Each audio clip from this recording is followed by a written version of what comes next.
Hello everybody, this is Politics with Avi, and of course, who am I? I'm Avi. Alright, so today we're going to be talking about the functions of political culture.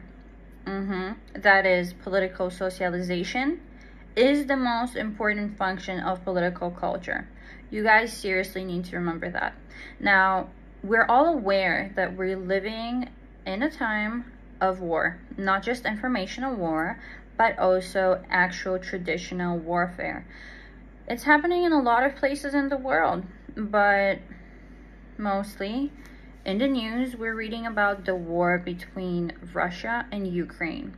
That is, special operations conducted by Russia on Ukrainian territory, denazification and demilitarization of their army, while simultaneously the Ukrainian army, which has far-right ultranationalist neo-Nazi battalions serving officially in its army, with some battalions which are composed of neo-Nazis waging war against Russia.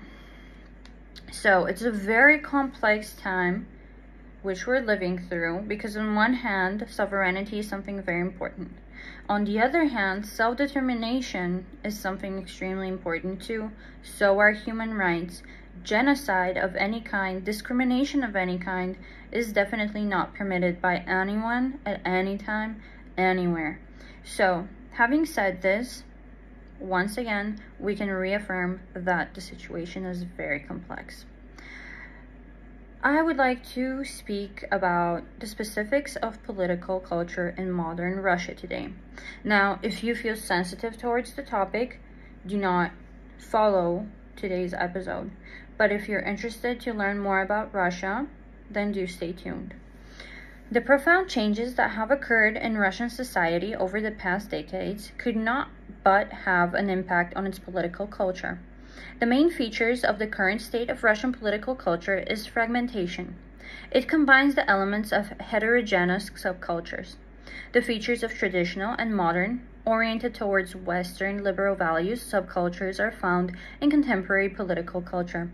This gives rise to increased conflict and social tension, which cause political instability in society. Under these conditions, a low degree of public confidence in government institutions of government and ignoring the legitimate methods of resolving the conflicts are found. One of the urgent tasks of reforming the Russian state and society is the transformation of a political culture based on democratic values, legal norms, and mutually respectful relations between individuals and the authorities. Despite the fragmentation of Russian political culture, sociologists record the emergence of new, modernized values, which, when recognized by the majority, do not disconnect but unite society. These include the life of an individual, legality and equality, inviolability of private property, respect for human rights. In all likelihood, the modernization of Russian political culture will continue over the next decades, and perhaps throughout the life of several subsequent generations. It is also obvious that its configuration will be determined by both national experience, historical and political traditions, and the values of modern industrial society. As well, this text that it was prepared by Belarusian, Ukrainian, and Russian scientists, as well as myself, translated, and was pre-conflict era.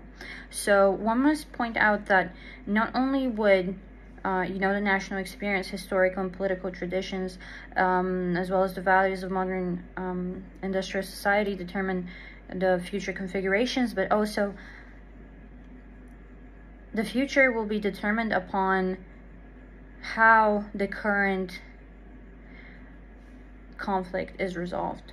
Because on one hand, many lives have been lost in this conflict, and many people's values have been questioned. Ideologies have been questioned. What is democratic at the end of the day? What is liberally democratic? What is hard power? What is soft power? And where do we really have the right to intervene in as bystanders? Do we have a right to intervene has the post-Soviet sphere emerged itself as a dangerous and unstable area? And should we allow these former Soviet states to deal with their issues on their own? Or shall we full-on, hard-headedly fight against them to once again connect in a way and understand between each other what needs to be done? There are too many questions that arise from the current situation, but as I have already published in many of my articles, and I do emphasize on this throughout my whole political career, neo-Nazism or any other type of extremism is never the answer. Diplomacy must prevail, and negotiations are a showcase of diplomacy prevailing. Peace is a showcase of diplomacy prevailing. Anything else is militant and aggressive on all sides, and it must be put to an end, because no president of any state would want for his or her state to be at war.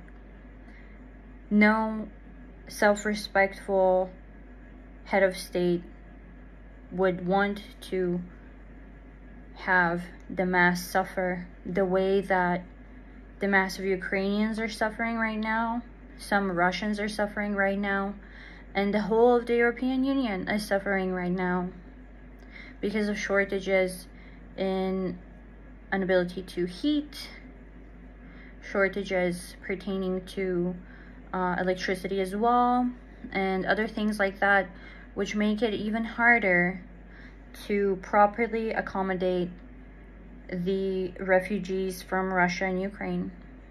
So I hope that more and more people would consider these aspects of war and would end war. Not only that, but let me just remind you all of the current situation in Afghanistan, the way that women are deprived of going to school and university, deprived of a chance to educate themselves, deprived of free choice, deprived of equal rights.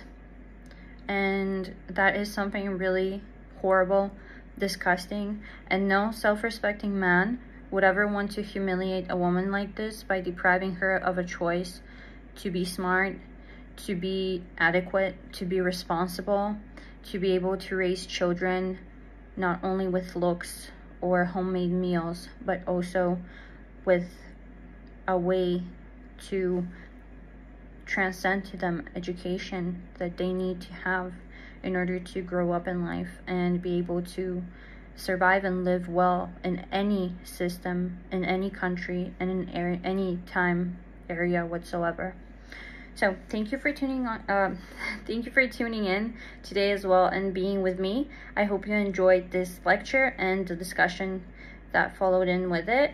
For any of my students who are seeing me online, posting videos, I am very happy to have you guys. I hope we will continue to have our tutoring, and I hope that I'm helping you with these extra videos posted online. Take care. Bye.